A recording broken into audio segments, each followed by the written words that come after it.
What is up, my peeps? What is up? What is down? The thing I dropped is down right now. What's up, guys? What is going on? How you doing? What's good? What's really good? How you been? How you been? How you been? How you been? How you been? Back to Listen Lissa. I am your host, Lissa. That's me. Thank you for tuning in. Today, on our last episode, I told you all about the 4 Horsemen, John Gottman, and I know if you're anything like me, you were probably thinking, crap, what if these things are already in my relationship? This person's telling me that my relationship's over. What do I do? Is it over? And that is why this episode needs to follow, because it doesn't necessarily mean that. Oh my God! That there are remedies for the 4 Horsemen of the Apocalypse, and that if you are willing to put in the work, and you have a partner that is willing to put in the work as well with you, you can absolutely turn this around and get the 4 Horsemen back out of your relationship. But there's very specific ways to do it. I wanted to bring you those remedies so that you can have an actionable method of repairing a relationship that you might feel really sad about the fact that it seems like it's going right down the tubes. And I will tell you this, if you ignore the 4 Horsemen and if you allow them to continue to happen in your relationship repetitively, it will absolutely come to an end. So I am here to rescue you. Thank God your hero is here today, huh? Don't worry about it. I'm not going to drag this out. Let's get into it. We're going to start with criticism. So I'm going to address criticism, the remedies, from the aspect of if it's you who notices you are consistently kind of starting to criticize your partner, it's a really strong urge to do that. And you're not really sure what to do instead to get your same goal achieved. And then I'm also going to address it if you are the partner that is being criticized. How do you help push through that when you're not the one doing it? So if you are the one finding yourself criticizing your partner often, a quick thing you can do that's so easy that will change the trajectory of so many of your conversations is you can employ I statements. Instead of coming at the problem, starting with you do this. You did this to me, which is very natural. It's the natural way we typically talk if we haven't fostered a better way. Instead of that, you will use an I statement. And an I statement goes like this. I feel emotion, whatever emotion it's actually making you feel. Sad, upset, anxious, lonely, when this happens, whatever the situation is, whatever the behavior is that you're addressing. That's the structure of it, okay? So you can rearrange it a bit if you need to and to sound more natural, because you don't just want to be like a robot, like, I feel happy when the sun comes up. No, you don't have to say it like that. So it could sound something like, I felt embarrassed and abandoned when we were in the store together and I was talking to you, and I turned around after talking for a long time and realized that you had gone to the car and everyone was staring at me because they thought I was talking to myself. Notice how in that statement there is still the word you. And if you're going to be talking about something that your partner had a part in, you're going to say you. The key is that you're not leading with an accusatory statement that comes right out the gates, like, You do this. instead of the overall focus of the sentence and what you're trying to convey being, You did something wrong? it is instead, I feel something. Let me share my feelings with you. This is how something made me feel.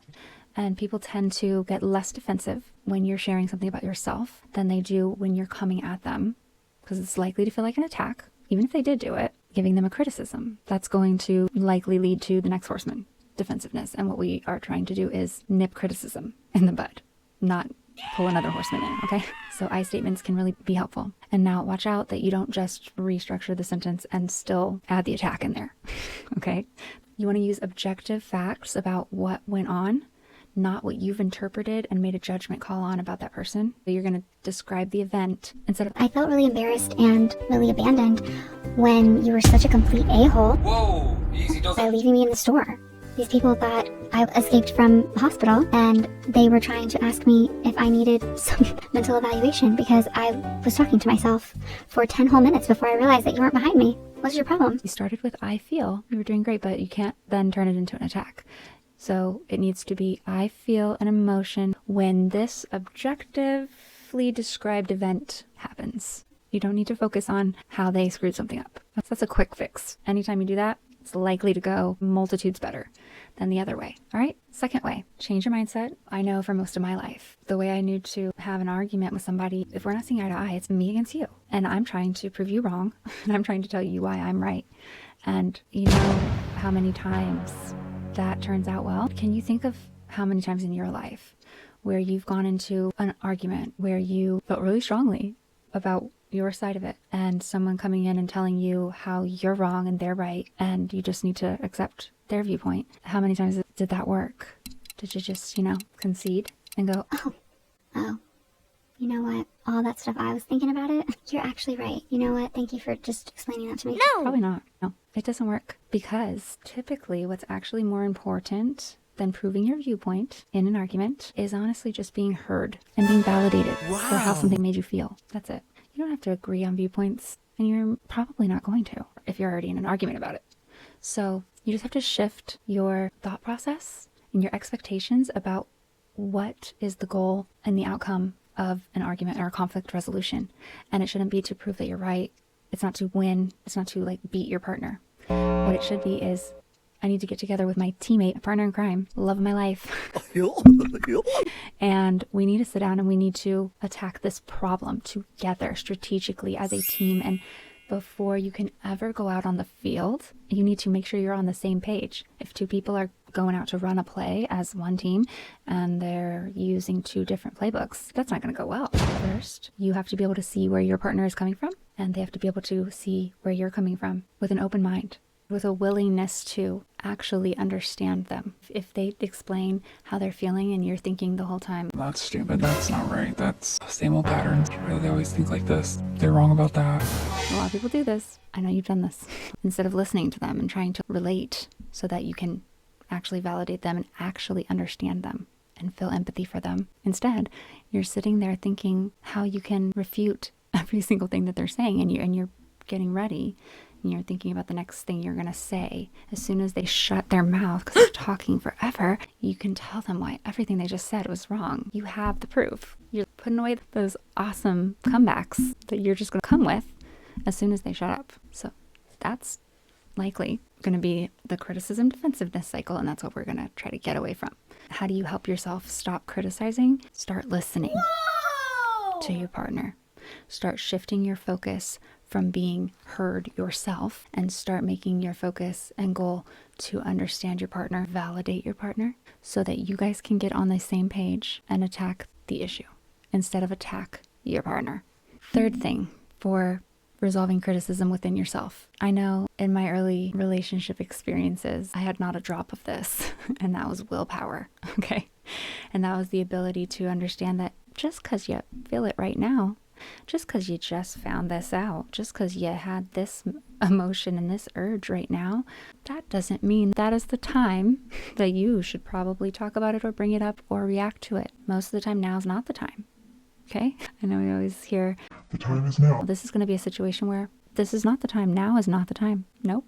We're going to schedule that. We're going to put a pin in it, and we're going to find the right time to address this with poise and with some planning and some thought, some discernment. It feels great to be an adult with some discernment. Yeah, buddy! And some willpower. When we're younger, we don't have as much willpower to mind over matter. No blind reactions. No, it's burning inside of me. I have to talk about it now. I don't care that we're at church. You can't do that, because if you're finding yourself often criticizing your partner, you're probably not thinking into it too much. You're probably just saying how you feel in the moment, and that's why it's happening. So instead, this yapper we have on our face, it doesn't have to yap. Okay, so the next time you feel that urge to say something like that, because they're just doing that thing, just close it. Just close it. You always have the opportunity and the option to not say something. Just don't say it. And then you can instead just kind of think in your mind. Okay, I need to talk about that at some point very soon. Don't put it off very long. I'm not saying like sweep it under the rug. Put it on your calendar for next season when you can get around to it. I'm saying like maybe later that day, after you've had some time to plan it better and go into it with some mindfulness. And you know, they say, I don't know who they is, but they say failure to plan is a plan to fail. Okay? So you gotta plan it out. And now a good setting for a conflict resolution is going to be a setting where you are comfortable, you're in private. Ideally, you and your partner can be sitting next to each other. There's a good energy going on. You're not angry in the moment of something. You're able to be affectionate with your partner. Just anything that's going to make you feel connected and like you're on a team. This is something I learned, really helpful. If you are sitting next to your partner, especially if you can touch, hold hands, be kind of embraced, or just whatever. Anything that can happen where it makes you feel physically connected to them can help you feel emotionally and mentally connected as a team to work through this. And it kind of gives the physical manifestation of we're on this side and the problem, the thing that we're facing is over there somewhere and we're going to attack it together. So don't react in the moment. Have some willpower and then address it at a better time. Next thing you can do while planning out your time to talk is come up with a thought out solution. Because remember, the difference between constructive criticism and destructive criticism was simply that there's a solution in mind, an action-based real plan. Instead of just blaming your partner for something, you're offering a way to resolve the problem. That's how it's constructive. If you can't come up with a solution, that's a good part of conflict resolution. So you might need your partner. So when you're just planning, just at least get yourself in the mindset of being willing to come up with a solution together and offering that camaraderie and that effort. And now the only way you're going to be able to do this is by recognizing before you go in there that you're not attached to your viewpoint. You're not attached to being right. You got to let that go. And you got to remember that your goal is going to be to go in there and hear your partner. And if when you get there, you get too lost on battling over the viewpoint, it's a heavy thing that you just feel really strong about, just toss that out for a bit and go back to the feelings. How did these things make you feel? Have you ever felt that way that they're feeling? Who cares why? If you've ever felt that emotion, put yourself in their shoes. I didn't like feeling that way. I understand why that hurts you and you don't want to feel that way. I get that. Bring it back. It doesn't matter why necessarily at that moment. You just need to get connected. And then after you've validated feelings, you guys can be feeling a little bit more prepared to compromise and find a solution together. Another way to combat criticism in yourself is to replace it with a little more grace and be willing to give your partner a road to redemption. A lot of times when we're criticizing, it's because whatever is happening is feeling like a wrongdoing towards us. And so we're kind of sentencing our partner to a punishment, or we want to make them wrong. And then we feel better because we're like, yeah, you're doing this thing and it's hurting me. It's messing up my life. Instead, shift over to, I want to give my partner and myself a road to be able to recover from this. I want us both to reach redemption. I want to give grace and understanding. Another way to get into this mindset is to recognize that you have flaws too. Just like your partner does, you have just as many, if not more. Grace begets grace. So rather than equating their mistake to judgment of them as a person who has wronged you, recognize that you also make mistakes. Those mistakes don't make you a bad person, right? And it doesn't mean you deserve some harsh punishment. Be the partner that you wish to have in return. Think about, if I messed up, I would feel really crappy. What would I want my partner to do? How would I want them to react to that? be that. Give them the benefit of the doubt. Assume that they had good intentions. Give them grace and offer solutions. Now, moving into the scenario of if it's them, they're criticizing all the time. You're feeling really beat down because it seems like everything you do, they're pointing it out and throwing it in your face. And you're just feeling really disempowered. Like, I just do everything wrong. You try to tell them, you're criticizing me all the time. You're putting me down so much, it's like hurting my self-esteem a little bit. And your partner might feel like, I don't want to criticize you. Just stop doing those things. Just stop doing those mistakes. If you're going to keep doing that, I'm going to say something about it. How do you turn that around? A lot of times, our response to being criticized is going to be defensiveness. So you're going to replace defensiveness response with benefit of the doubt response. So remove the notion that your partner is criticizing, shaming, putting you down, or attacking you. This is going to be a little bit difficult. This is going to take some planning, and it's going to take some restraint in the moment, because your initial reaction is going to want to be to defend yourself. And even if they are criticizing you, even if they are shaming you, even if they are putting you down, you're going to choose to visit the possibility that they're not. Maybe they don't mean it the way it's sounding. You're going to pretend that no matter what they said, they have the absolute best of intentions, regardless of their approach in that moment. So how would you react to someone who you know is working to improve something that you care about as well and has the best of intentions? You're not going to go, "You're being so mean to me." No, you're going to go, "Okay, I see what you mean by that. I understand where you're having feelings about that, and those feelings are valid." And then you're going to want to offer to work with them to work that out. You're going to be like, "I'm going to give grace, and I'm going to imagine in my head that they said it in a different way, that I'm going to assume they meant it in a more positive way." The way you can do that is you can aim to understand the issue they're bringing forth as though it's not about you. You're not the one that did it. That same thing, okay? And that'll help you to kind of get out of that. "Oh, they're coming at me." And instead look at the problem they're bringing up, okay? Because that's the step that they're failing to do at that time. That's why you're feeling defensive. So you're just going to do it for them. You don't have to point it out that you're doing that at first. You're just going to do it. See it as a very important dilemma at that present moment that you have to find the workable solution for. As passionate as they are about coming at you about it, pretend it's not you and it's this other person, and you're like, That's important. Yeah, we gotta get that person. not you. All right. And then you get passionate about understanding why they're upset about that. The deeper you can dive here, the more you evoke your empathy, the better that's going to ease your partner's mind and kind of bring that guard down. They have a big guard up because they're trying really hard to get you to hear something that you've done that's hurt them. When you show them understanding and you show them empathy and you show them that you're listening and you show them that you care and you validate those feelings, you bring that guard down. When that guard is down, there's no reason for them to be so angry. There's no reason for them to fight so hard to be heard because you heard them. And it's not just, Oh, I heard what you said. Oh, I sat here while you talked and didn't interrupt you. no. What you want to do here is you want to verify that you understand what is wrong and why that is upsetting to them. And the really key step here is you want to get their approval of your understanding of it before you move on to the solutions. The way you can make sure that your partner feels heard is by asking them and verifying with them. So you will repeat back to them what you took in from what they've explained. I hear you. You're saying that this is such and such problem. This is how it made you feel. I get it. I know that would make me feel that way if this happened to me. I see your perspective. Am I getting this right? And then they'll say, Yeah, that's how it makes me feel. I hate that. and then they feel heard. Okay, it's that verification that you really want to make sure you include that step, because that hurdle is in the way until that happens. Some parts of making a person feel heard are obviously validating them. A good part of it also is expressing that you don't want them to feel that way. And then another big way you can help that person's guard come down is by taking accountability for anything you can in whatever the problem is. After you've validated, of course. This is kind of all part of validation as well. It's the next step or within the validation. You want to take accountability for what they're saying happened to them. And there's going to be situations, a lot of them probably, where whoever you're having this conflict resolution with is saying things that happened that you don't think happened that way. You don't think they mean what that person thinks they mean.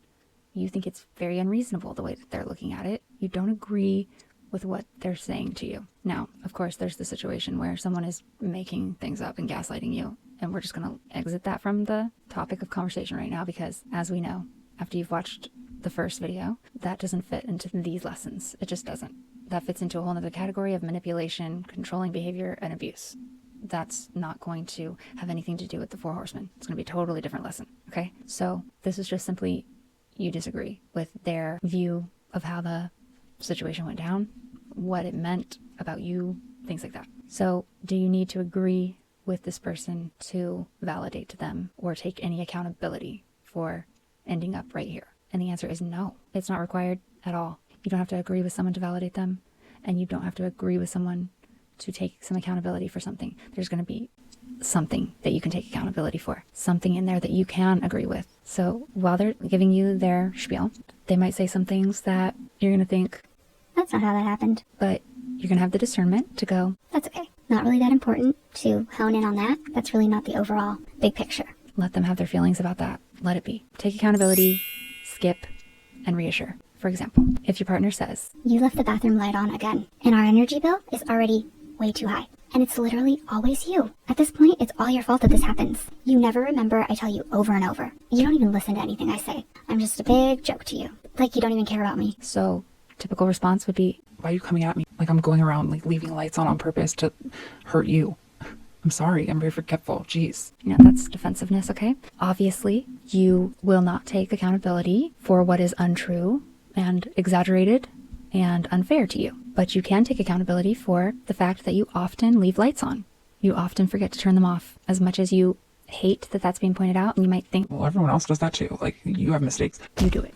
Okay, that part of it is true. So you can understand that does increase your electricity bill. That's just a fact. You leaving lights on, regardless of how much other people do it too, has contributed to causing a financial strain that your partner is bringing up. Fair. That is fair. Then you can choose to skip over some of those pretty unfair statements that might come out when people are angry that are just going to get you nowhere. So some usually always in this category is going to be always or never statements. If someone's saying you always, you never, just kind of skip over that, because I think they very well know that you don't always do that.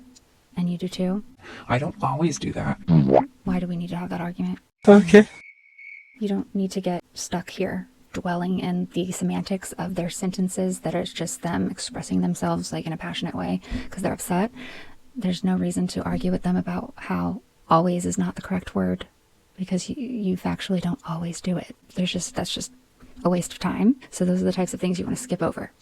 And you can reassure them about their fears that are coming out, about how they're falsely equating what actions are being taken to your thoughts, your feelings, your intentions that aren't true. Those are the things that you want to reassure those fears instead of defending yourself and saying, why do you always say that about me? You're not in my head. You don't know my thoughts. Don't tell me how I feel. Those are defensive responses. Instead, you can reassure their fears because that's what they are, their fears. If they're angrily accusing you of that, it's because they fear it. They don't want that to be the truth, but they feel like they're seeing evidence that is the truth. So you just want to reassure them that is not the truth. And you can do this in a particular way that is going to be better than the urge to do it a way that we often do. Oftentimes, what people will do is they'll validate what the person said, kind of. They'll be like, I see how you feel. You have a right to feel that way. But as soon as you say but, you didn't mean usually what you just said. You really didn't mean that. And now you're about to say what you really do mean. And that's going to be pretty invalidating. So instead, replace but with and. So you could say, as a whole comprehensive response to the complaint we just heard. I did forget to turn off the lights again, and this is something I've been forgetful about several times. You're right. And that does affect the electricity bill, and that does impact our finances negatively. And for that, I truly apologize. And I do listen to you when you're talking to me. It's just that I have a forgetfulness problem. I want to improve this issue, and I'm dedicated to doing so. And you're nowhere near a joke to me. I really, truly care about you a lot. Much better than what we probably typically fall into a pattern of saying. The next step would be to offer a solution. Now you've brought their guard down, saying things that help them feel a lot more at ease. Now they're in a position where they are ready to work with you. So offer a solution. So like I said, there's two main goals in conflict resolution that help you to achieve that. And that is people need to be heard and understood. And then people need to feel like there was an actionable solution that helps them feel secure that problem is going to stop happening moving forward. They need to feel like that problem is getting fixed. So basically, your partner heard what you said, they understand what the problem is, and we have a plan to fix it that you both agree on is probably a good plan to do so. When partners get into a really good pattern of this, they're going to be coming up with this part together. But if you are first kind of trying to curb this criticism and turn this around, you may need to offer up some solutions on your own at first and kind of like demonstrate this pattern. Modeling behavior is a really good way to change behavior around. Show someone the way it should be done.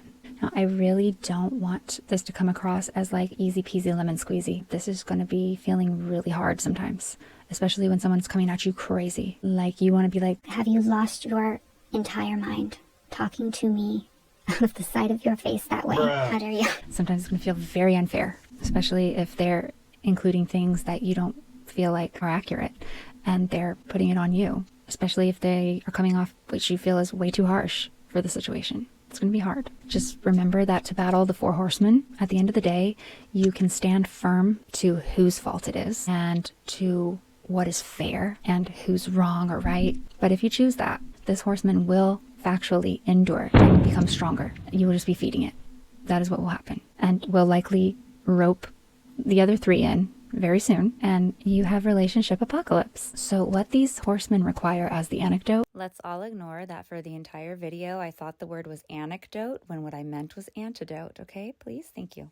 is a hero for the relationship. One partner who is willing to be a lot a bit uncomfy for a while, willing to not be right for a while, willing to let things be unfair for a while, for the overall sake of improving and saving this relationship. So if that's worth it to you, that'll help you in those moments where it feels really unfair, where you feel like you have to take the higher road, you have to be the bigger man.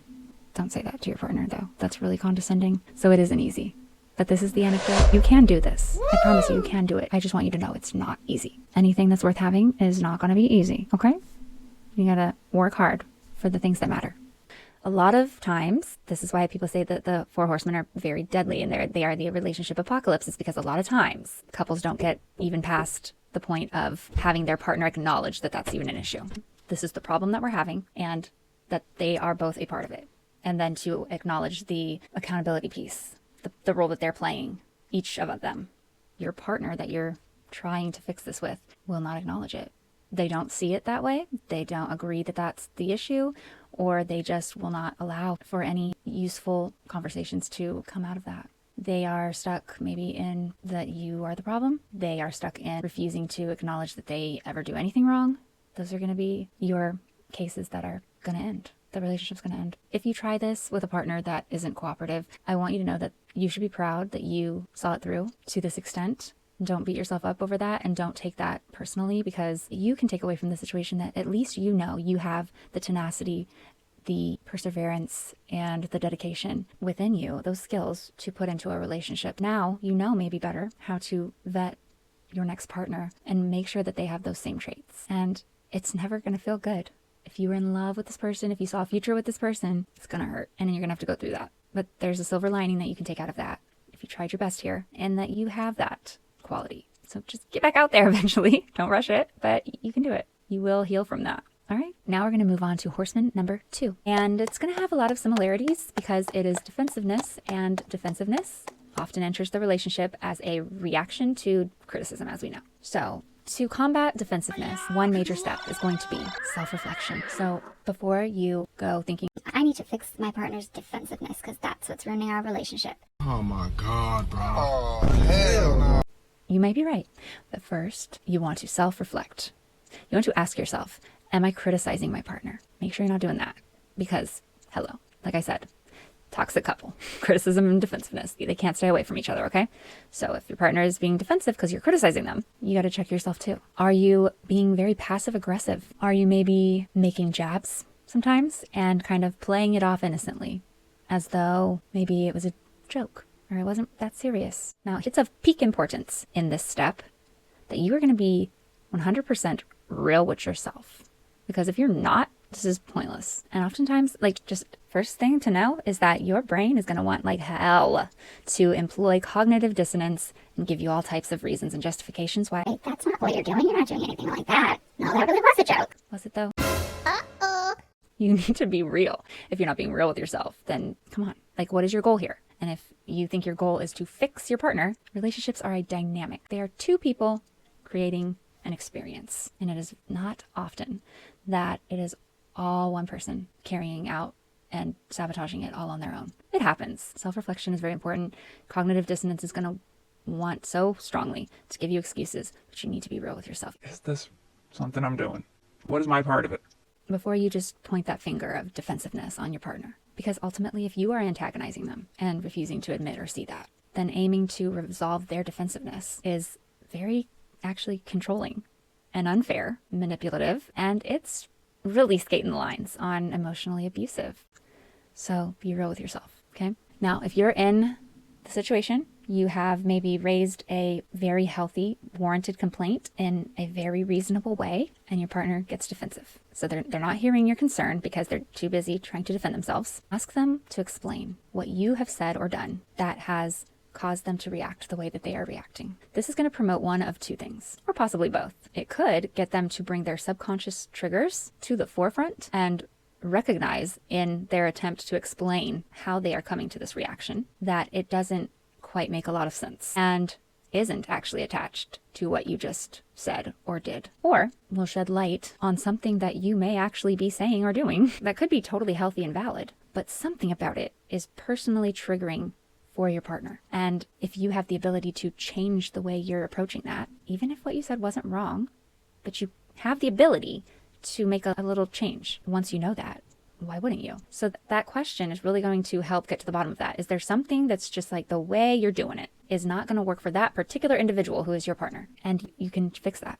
really easy, probably. And this is where sometimes people get really lost in what is important. So if it's something that it's like, Okay, well, that triggers you. Okay, well, that's not my problem, and there's nothing wrong with what I'm saying. So I'm going to double down, and I'm going to fight hard to be able to say it that way. you need to reevaluate why you're trying to resolve these issues. And hopefully, I mean, if we're here, it's because you want to save the relationship. So don't get caught in the weeds like that. There's no point in that. Let that go. If you can tweak something you're doing a little bit because your partner has a personal trigger related to something, the way that you're doing it. Do it. Fix it. Why wouldn't you? It's so easy. Putting the partnership instead of just self at the forefront. And if you find yourself feeling highly burdened and inconvenienced by making little changes like that to accommodate your partner, and you feel very personally offended by having to accommodate your partner's feelings and triggers, I understand everything in moderation. If it's excessive, I get it. But if it's just a couple little things, then what are you doing here? Why are you trying to save this? No, it's not going to work. Fixing these horsemen takes a hero for the relationship. You can't be the hero when you're getting stuck in what's fair and how it should be and my way or the highway. You got to get out of there. You're not the hero. You're continuing to sabotage it. Okay, sorry. I know this is some tough truth. Okay, then you're going to move forward with healthy conflict resolution style. Listen to understand, repeat back what has been said. You're going to gain their approval that you understand what made them defensive. So this is validating. This is showing them that they've been heard. This is going to drop that guard that's likely being the cause of the defensiveness. And just keep in mind, you can validate them without agreeing with why they're becoming defensive. You don't have to agree. You can validate how they're feeling. Make sure to try to acknowledge something. Acknowledge if maybe sometimes your voice elevates when you're not even mad. You're just a little bit of a more boisterous, passionate person. You get really animated when you're passionately trying to get your words out. And for your partner, that's triggering. That's reminiscent of maybe a parent that used to get really intense with them and it scared them. They're triggered and then they're in a trauma response. And so that's not going to work for them. So you got to acknowledge that you do that and acknowledge why for them that could be very intimidating and scary and not conducive to working out a problem. Just take anything out of what they just said, anything out of why they became defensive, how they were feeling and what led to them acting that way, that you know you have ownership of being able to change for the better. You know, don't compromise your morals, but anything, just something. And that's going to help. Okay. Reconnect the misalignment at a later time. So at a later time, talk about how you really, like we said before, you really want the two of you to be a solid team. We're going to talk about how we want to address grievances, how we want to react when our partner has a grievance, what we're going to do when it gets off course, all that. Same as before. Talk about how you're never supposed to be attacking each other. Talk about how you need to both be a safe space for each other, to be able to point out behaviors that are not admirable, are not so positive, that you're not liking. Make it known that you need to be able to have tough conversations and know that your partner's going to be able to take that without getting defensive and without backlash. Put out an invitation to your partner to put some trust in you, that you're going to have their back, that you're going to be on their side, and that you always want the best for them. Own up to any ways that you may have contributed to the dynamic up to this point and made them not feel like it's a safe space to do that, or maybe you yourself haven't felt like it's a safe space to do that, but own up to how you contributed to making that not a safe space. Express your willingness to change it, your desire to change it, and your willingness to self-reflect with clarity and honesty in a very hopeless relationship that was very toxic and not good for me.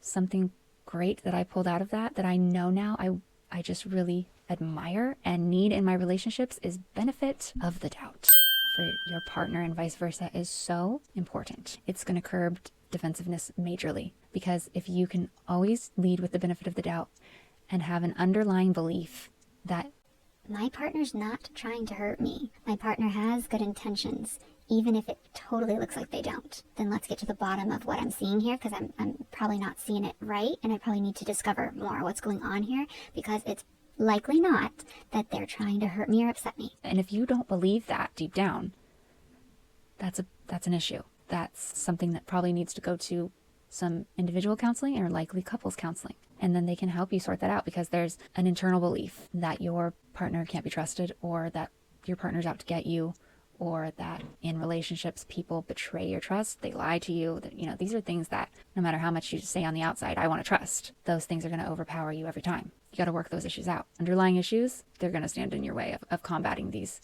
horsemen, and they're going to need to be resolved. Even if you do everything, all the antidotes here, if you don't resolve the underlying issues, you're not going to get anywhere. All right, horseman number 3. We're getting into the more difficult ones now. The stronger, more usually hurtful horseman. Number 3 is stonewall. The first strategy to combating stonewalling is to identify the root cause. Identifying the root cause of any behavior is highly helpful in how you're going to approach fixing it. I have studied and worked in the career of behavioral health and behavioral therapy, studied human behavior. Every single time, this is important. What happens that causes the behavior? maybe not causes, but at least what happens right before the behavior happens can help you determine the cause sometimes. But knowing what is inspiring that behavior is crucial to most times resolving that behavior. So if you can figure that out, you are golden. That's a huge piece. And what keeps people from figuring that out sometimes is if it's not their behavior, if it's their partner's behavior, it can sometimes be impossible to figure out what that root cause is, especially if, one, they're not willing to be honest about what is causing that behavior, or even that they're having that behavior, or two, sometimes we don't know why we're doing something, so they might not even know. So just always understand that you may feel really strongly that you have all of the evidence in the world to know why someone is doing something that they're doing, but if you're not that person and you're not a professional, then you can't be sure. I mean, you can help in coming up with what might be the reason and run it by them and see if they agree that that sounds probably like it's what's going on here, and then you can address the problem as though that is the cause. But ultimately, there's going to be a lot of situations where you can't determine the cause. You can only make some educated guesses and go from there. But here are some causes usually behind stonewalling. So here are some ideas of why it might be happening, okay? It could be that your partner is feeling criticized. Sometimes people don't get defensive. They just shut down, push you away, and try to avoid you if you are highly critical of them.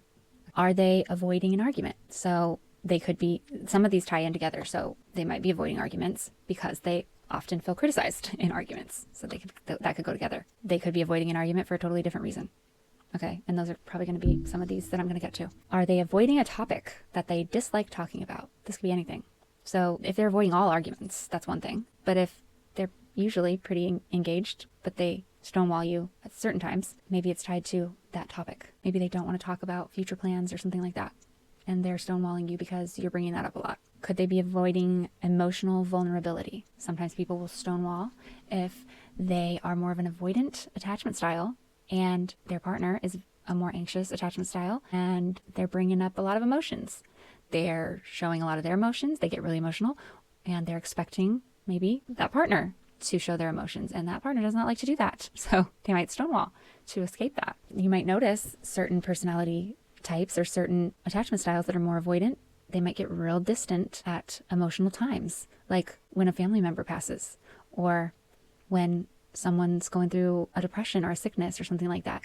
It might be really hurtful because you might be going through that hard time and really want your partner there for emotional support, but they are stonewalling you, and you can't understand why they would ever do that to you. Why would they leave you alone emotionally for something so hard to deal with? And it's not necessarily because they don't care about you or what you're going through. It's because they were taught in their life, in their upbringing probably, that emotions are weak, that they're going to cause problems, and that they need to run away from them. They need to avoid them and act like they're not happening. So if you're going through something that inspires a high amount of emotionality, they're going to want to stay far away from that situation, meaning far away from you, unfortunately. And that can be tough. The struggles of a partner with avoidant attachment can be really hard sometimes. Are they avoiding accountability for something that they made a mistake on? Do they not like to admit that they did something wrong? That could be a reason that they stonewall. They might do stonewalling in the form of deflection. Every time you try to bring up a complaint, they're turning it around on you. And that could be because they don't like to accept accountability. Are they trying to punish you over something that they believe you made a mistake on, and they want you to learn your lesson? That's a big red flag. Are they doing it because they want to control you? Because they know when they don't talk to you and they stonewall you, you get into a level of desperation that starts really begging for their attention. And they just really like that. They really like that because then they know they have you right where they want you, and that you'll do what they say out of that desperation.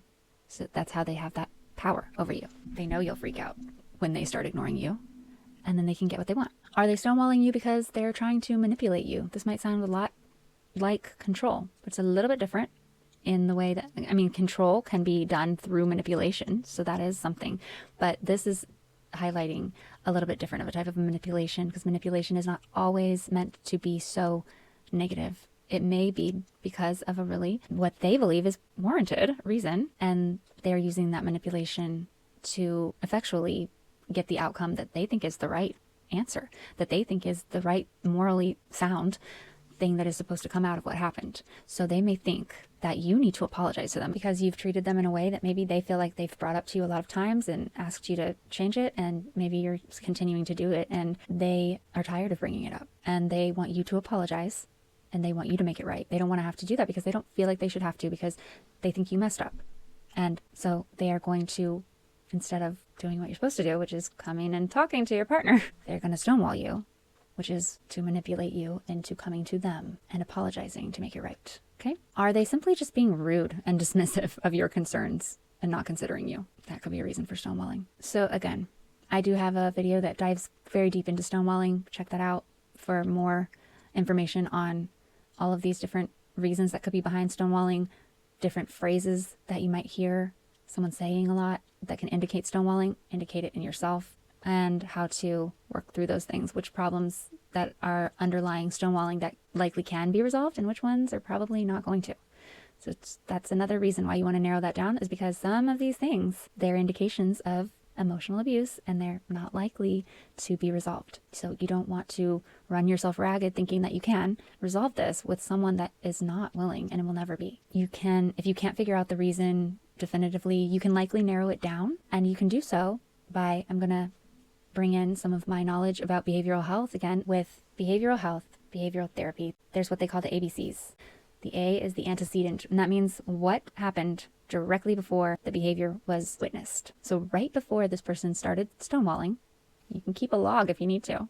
I know it sounds silly, but like sometimes you gotta log things, okay? It's the way it is. So each time that this happens, in that moment, try to do it as soon as it's happened.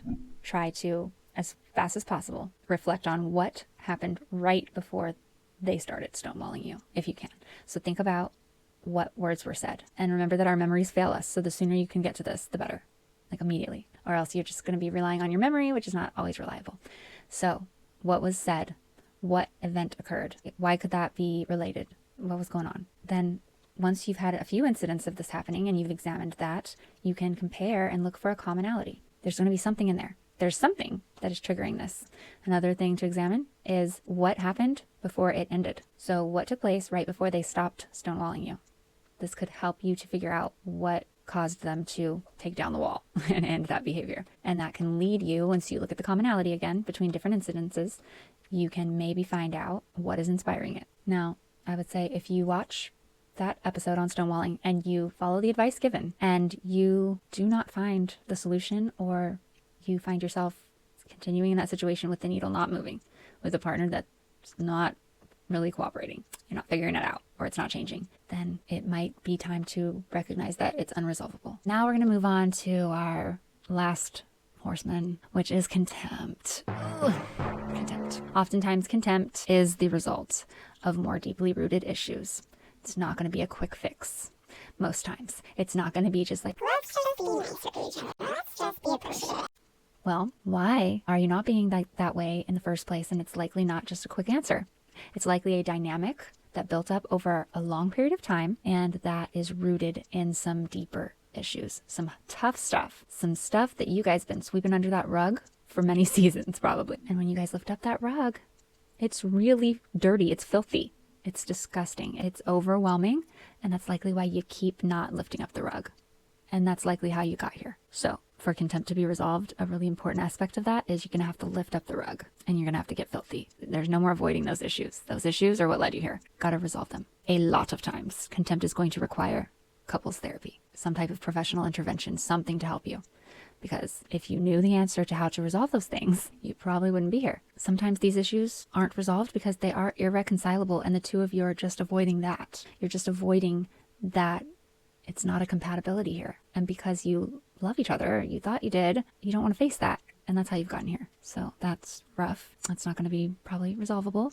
You don't want to try to change each other in ways that aren't true to your core person. Oftentimes, also an issue is that these are problems that have built up over time and they're very deeply rooted, and sometimes damage is done to others in a relationship, each other. It's just not the same. And if either one of you feels that way, where you want to forgive so bad, you want to leave it behind, you want to wipe the slate clean and you want to move forward, but you can't because that hurt you so bad and you just can't look at them the same. You just don't look at them the same anymore.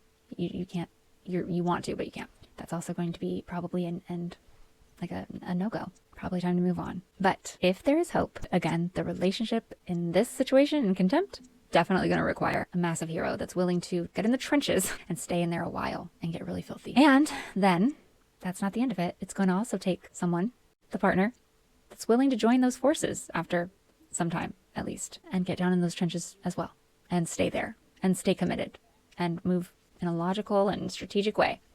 To begin addressing contempt, this is going to be one that doesn't have a lot of antidotes while it's happening, because if you're displaying contempt, you are in a state of mocking and being really condescending, being really rude, being angry. That's not when you're going to address this, okay? But what it's going to take is at least one of the partners to recognize that this is a contemptuous relationship, that it's not healthy, and that they don't want to do that anymore, and that they want to make a change. And then they're going to have to come and they're going to have to address that with the other partner.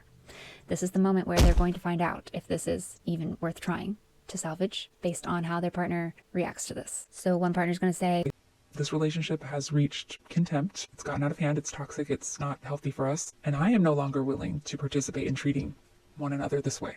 That partner who's doing that also needs to start working on disarming their own triggers, the things that trigger them into displaying contempt. So what is triggering you that makes you roll your eyes when your partner starts talking, when you hear their voice? What is triggering you about that? What are you mad about? You really want to ask yourself, if you're trying to battle through contempt, why are you so angry at that person? Why don't you like that person? You might love them, but you don't like them very much anymore. What makes you feel like that person is not on your level, is beneath you, is not as qualified in the relationship, is not doing the right things to make this relationship successful, is in some way inferior to you? Because that's part of contempt.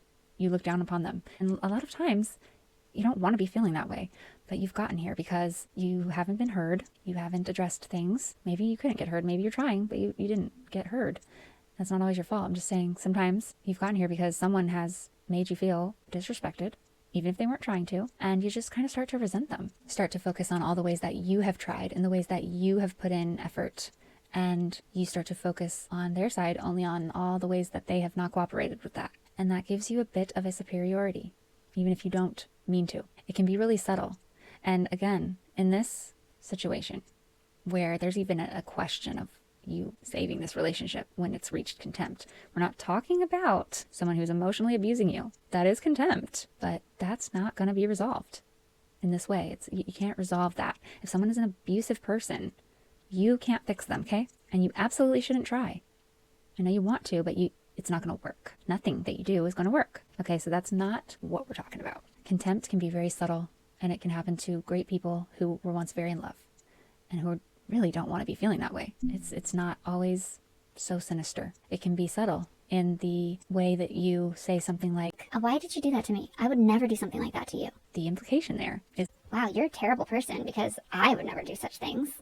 and I mean, we've all said it. I'm sure we've all said something like that. But that is a form of contempt. You're looking down upon them for what they've done, the way that you're interpreting it, and what it means about how they intended to make you feel. So it can happen to the best of us, but it is going to ruin your relationship. So the partner that's coming to be the hero, they need to decide right then and there that they are not going to be ruled by their partner's behavior. They're going to take accountability and responsibility for their own reactions and their own behavior, regardless of how that person proceeds on at this moment. So there's a line they're going to draw in the sand where they internally, they can share it with their partner. Just basically, they're going to decide that they have control and agency of their own behavior, and it's no longer going to be based on whatever their partner is doing for a period of time. When contempt is happening in a relationship, it's likely that the other three horsemen have already been present and they're already also there and operating. So you're going to want to begin disarming your triggers surrounding those and disarming those horsemen. You got to get rid of those as well. So all previous steps, got to do those too. You got to really get in control of your reactions and how you're handling things. And so you make the decision to stop reacting to criticism with defensiveness. Stop reacting to the things that hurt your feelings or upset you with anger and harsh words. Stop spending your time elsewhere to curb the feelings of rejection and neglect that you feel from your partner's stonewalling. The hardest part of this is that once you have contempt for each other, this is going to feel so impossible to do. It's going to be really hard. I'm not going to lie to you. It's why they say it's the relationship apocalypse. Once again, it's not easy. Don't go into this thinking like, I can just stop feeling that way. That's not true. You have a major challenge ahead of you, and you're going to need to really gear up for the good fight, okay? You're going to have some massive willpower and dedication. And I would really evaluate if this is really worth it to you. If it's really worth it to you because there's going to be some hard times here. It's going to really overwhelm at times to have to resist what feels so natural to you based on how things are occurring. But it can be done, okay? Another thing is that contempt is going to take consistency to turn it around over a long period of time. That's the other place that people often fall out of the race, is they don't see changes immediately. They don't get any type of instant gratification or even slightly delayed gratification sometimes. It can take a long time to turn it around. There's a saying that it takes 50 positive compliments or acknowledgments to erase one negative, hurtful criticism or attack. Now, I'm pretty sure that number is more of like a symbolic reference to just illustrate that your words are powerful and they can hurt, and the damage that you've done with negative words is much more detrimental than the correction that is employed by the effort to go the other direction. So every positive comment is not going to just balance out with a negative comment. So if you've insulted your partner, said something rude to them, it's not just fixed by you saying something nice to them. So you want to think, how long has this been going on? How much damage has been caused here? Because is it realistic to think that we can flip this back the other direction? Or is our bank account of this relationship so in the negative that there's no rescuing it out of there? It would take a lifetime. You want to evaluate that. Is there any amount of positivity and appreciation? And think to yourself, if my partner stopped everything that they do at this time, everything that they do that hurts my feelings, that makes me cry, that makes me feel like I can't be in this relationship, that just makes me so upset, if they never did those things again moving forward, and they always were loving, positive, without mistake, without error, which, by the way, is never going to happen. But imagine if that could happen. Could you let go of the past? Do you think that you could forgive what they've done and not bring it up anymore, not hold on to it, and not hold it against them? And if you feel really hesitant about that question, you feel like you're not sure, or No, I can't. then you might be a little too far in the negative deficit there in that relationship, and it might be time to just move on. It's so sad, I know. So again, the very first step after you've kind of evaluated all these things and you know, yes, I'm going to work on this and I really want to try, it's to address it with your partner. All right, there was a brief setback, just a minor interruption to making this video. I was trying to have it out a lot sooner than this, but I randomly lost my voice. I wasn't even sick. I don't even know if I was sick.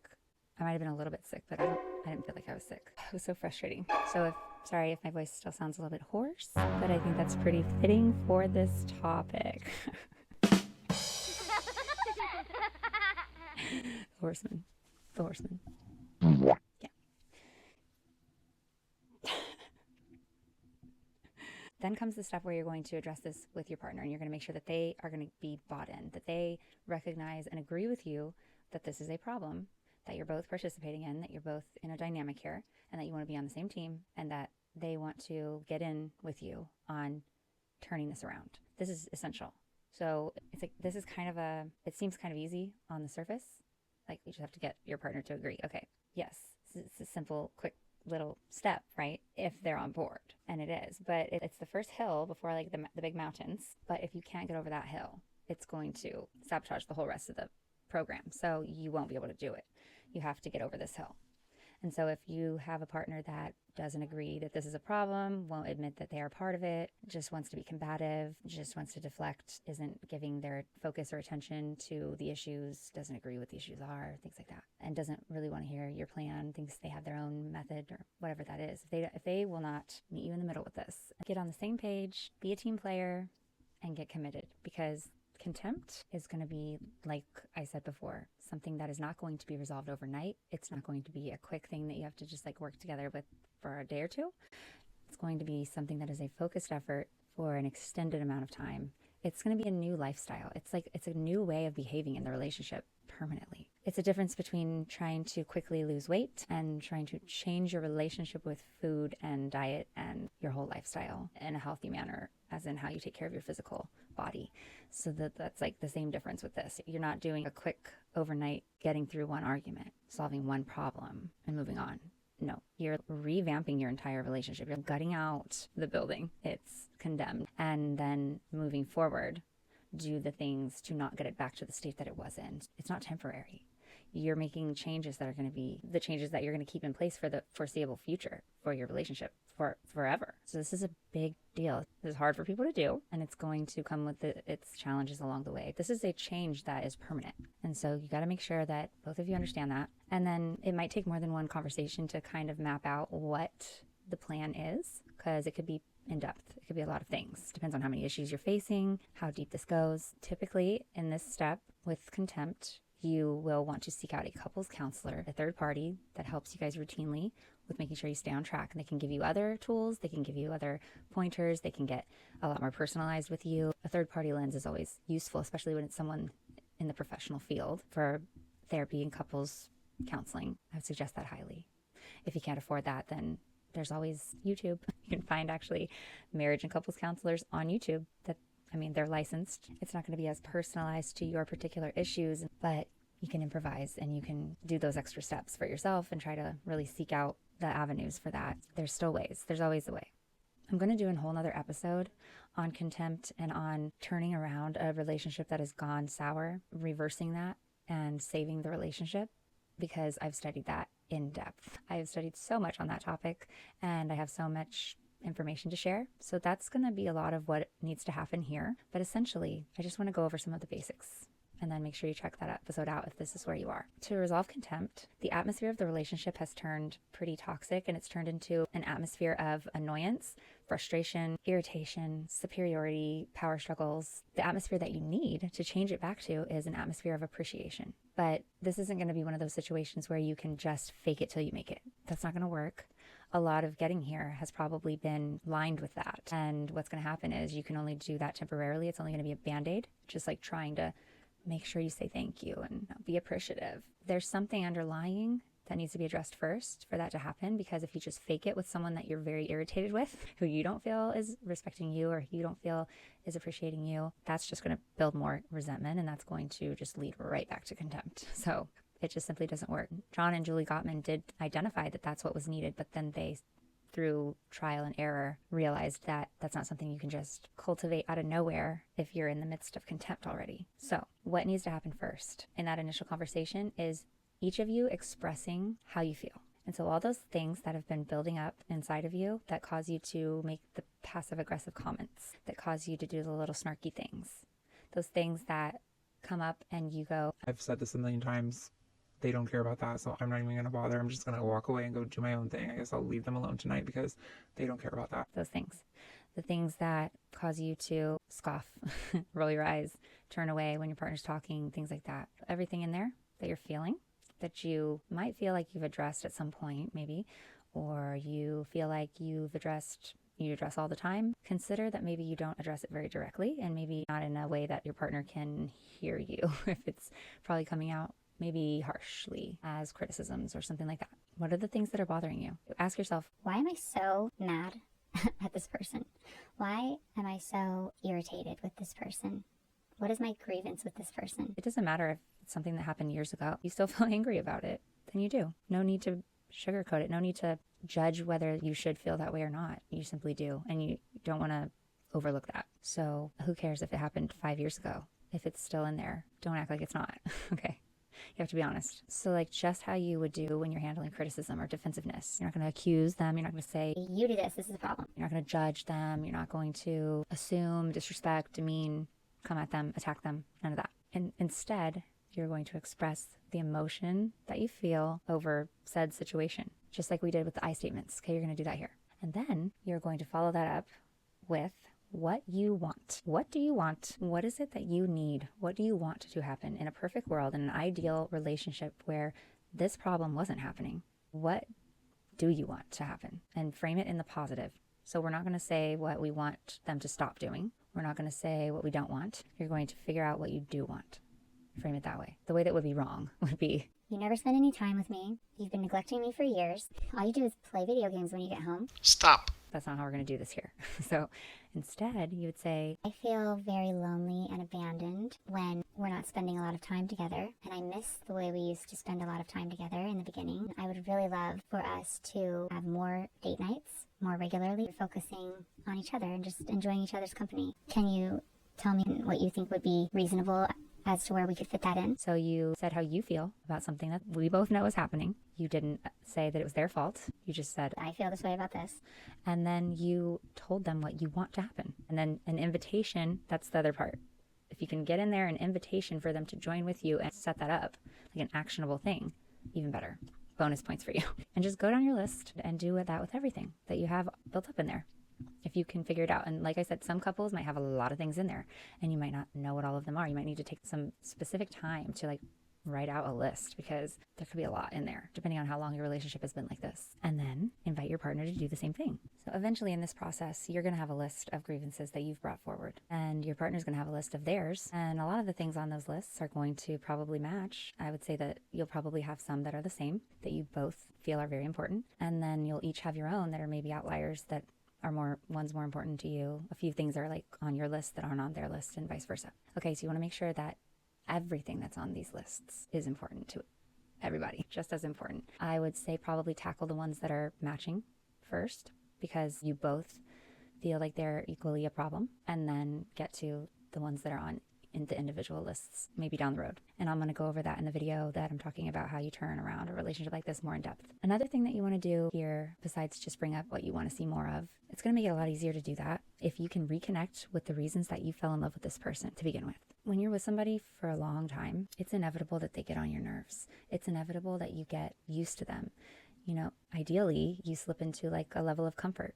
You slip into a level of contentment. Where that goes awry at times is you slip too far into a level of taking them for granted, getting tired of them maybe a little, desiring a newness, and you lose sight a little bit of that spark that they gave you maybe in the beginning when you first got together, when you first were falling in love and stuff like that. But it's very important in long-term relationships to rejuvenate that from time to time and keep that going, keep that budding, keep that happening. It doesn't always have to be the same. You guys are going to change over the years, so it could be falling in love in a whole new way. But at this point, where you don't maybe feel a lot of positive things for your partner anymore, you want to reconnect with the original things that made you love this person. Remember the good things about them. Reflect on all of that. Talk about that.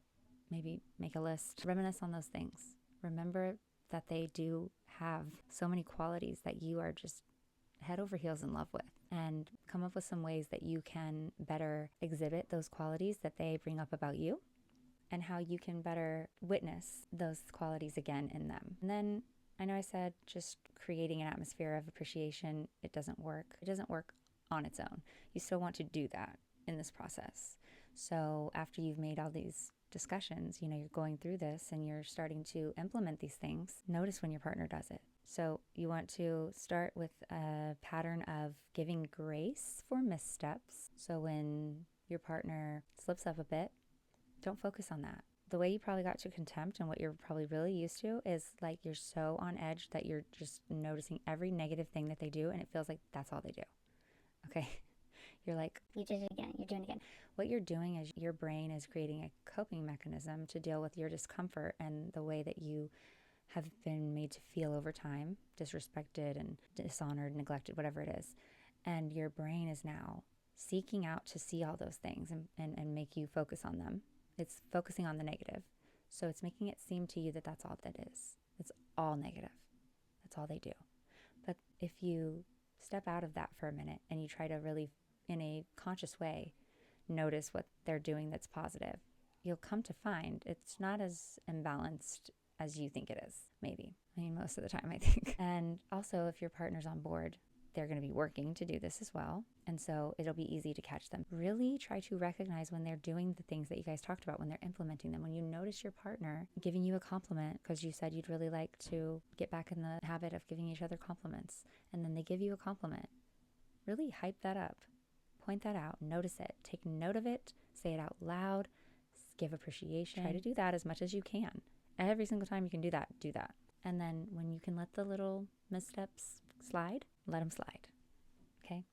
Now, I'm not saying just let yourself get walked all over and let someone keep, treating you badly and being rude to you, and, they say a few nice things and you're just like, Oh, you're so great. but then the rest of the day they were like crappy to you. I'm not saying like that. I'm saying with a partner that's trying and it's evident that they're trying, make sure you recognize that. Now, aside from the four horsemen, the thing that John and Julie Gottman identified as one of the top indicators of a couple that is going to stand the test of time, they said when you see this happening in a relationship, it's likely to last. It's likely to be a happy, enjoyable relationship that goes on and stays together. And that piece was in bids for connection, and it was in how each partner responded to their partner's bids for connection. So a bid for connection is when it's anytime your partner just kind of says something to you that's a way to engage with you.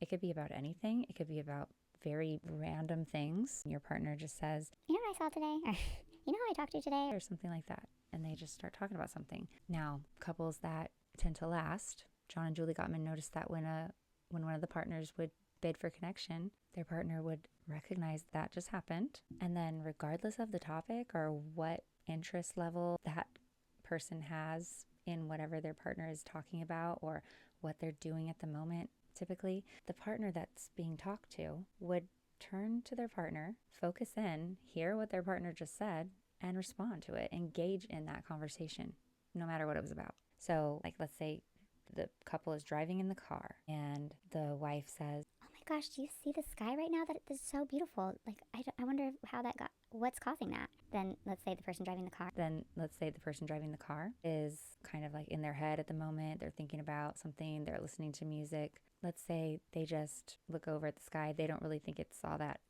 impressive. And maybe they're just like, yeah. And then they go on with what they were doing because they don't care about that. And just because their partner does, that doesn't hold any weight with them. And that's ignoring someone's bid for connection. And that is going to, according to John and Julie Gottman and according to their data studies, that is going to be a sign that relationship is probably not going to be a happy one and it's probably not going to last. Now, if a partner responds to it by going, Yeah, look at that. Oh yeah, there's like 4 or 5 different colors up there. That looks a lot like that painting you did last week. That's really something. maybe the partner doesn't care that much about the sky and really wasn't thinking about the sky, but was it hard for him to turn and care about the fact that his wife thinks the sky looks really beautiful and is something impressive enough so that she wanted to share it with him? Okay, yeah, here's what it is. It's a demonstration that you feel that whatever's important to your partner, enough for them to say it out loud, should be important to you as well and is worth your time and is worth your focus, simply for the fact that it was important enough for them to say that to you. And another thing is that sometimes bids for connection, they're not necessarily something that's important or something that's like standing out to them. Sometimes bid for connection is exactly what it sounds like. It's just because they want to engage with you. So your partner is making an attempt to just talk with you. They want to connect. They want to be having an interaction with you. That's always a pretty good thing unless they're trying to engage you negatively. But if not, then what's bad about your partner wanting your attention and wanting to talk with you? That's cute. That's lovely. I mean, we all want that, right? You don't want to be like irritated that they want to talk to you because they're talking about something that you're like, Well, why are you even talking about that? I don't care. most of the time it's not at all about the content. Sometimes people will make the mistake of, Why is this person bringing this up to me? Like, I don't care about that. and sometimes I see this happen a lot with people that have maybe some big age gap. It might happen with like a younger male and maybe his grandfather is elderly and he's always like coming to him talking about model airplanes or something. He's just like chatting about that. And the younger guy is just always like, Okay, cool. I don't really know about that. Great. I don't know. Sorry. I got work to do right now. and then the elderly man will probably just be like, okay. And what the younger man is missing, and maybe the elderly man doesn't know a better way to go about it, is that granddad, he just wants to connect with his grandson potentially. And the only thing he can think of, because maybe he's not cognizant that this is what he's actually seeking, he doesn't know how to just ask for it in another way. He's just talking about something he knows about, and he's just trying to get some engagement. He's seeking a connection. So what would be meaningful in that situation would be for the grandson to just engage and just be like, I don't really know about that. Grant, can you tell me more about those? Because I don't know enough about them. and then the grandpa would probably be excited and start talking about model airplanes more. And then maybe they can break off into some subcategory of the topic. And the point is that they're chatting and the grandpa is getting that useful connection time with his grandson and he feels connected. He feels like they're having a relationship and they're making a bond. It doesn't matter what the content is. It's a bid for connection. It's because they want to talk to you. Okay, so in relationships, these are very important. So when you notice your partner talking some random crap to you and you're like, oh my gosh, notice that you're doing that, because we probably do it a lot in relationships. It's very common. It's like, what is she going on about? Okay, I'm busy. Like, what are you chatting? No, she's trying to connect with you. Like, you got to recognize it, because if you ignore them, John and Julie Gottman are pretty clear on where that leads. So that is where I'm going to leave you today. Again, I'm going to do a deeper dive on changing things around when a relationship goes sour in my next episode. Maybe not the next one, but an upcoming episode, okay? And I just want to remind you that it is never a bad time, never too late to subscribe. And if you haven't clicked that button and hit subscribe, I would venture to ask you why the hell not? Because, I mean, it's free. It takes 2 seconds and it's really, I mean, you're here, right? Potentially you like the videos because you're here. So, I mean, throw me something, you know? Very helpful when you subscribe. And I would appreciate you so much. And I have so much more content coming your way. So make sure you click it. Click the bell so you get notified when the next episode comes out. My voice is not going anywhere. We're done with the horses, so no more horse. I was already way overstaying my welcome with that joke the first time I made it, but I threw it out there again. That's what I did. And that's another reason you should subscribe, because I'm clearly a badass who just gives no F's, you know? Clearly, obviously. Subscribe, please, okay? Thank you so much. All right, I'm so happy that you were here to join me today. I hope you learned a lot. You're the best. You're great. Love yourself. I love you. And I can't wait to see you next time. Okay? Bye.